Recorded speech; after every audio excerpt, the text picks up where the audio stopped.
एकदा आम्ही अक्कलकोटला चाललो होतो, जानेवारी वगैरे महिन्यात असेल, आणि हिला मी सहज म्हटलं की आपला द्राक्ष खायचे.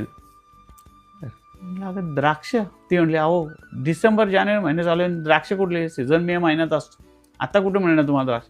नाही नाही म्हणले बघू आपण, खूप इच्छा आली द्राक्ष खायची.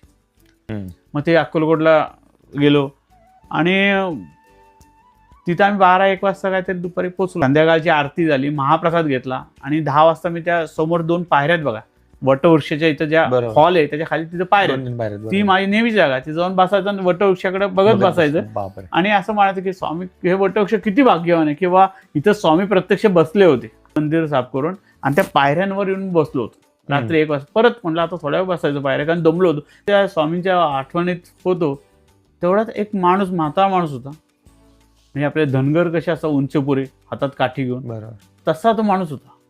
आणि तो खटाक खटाक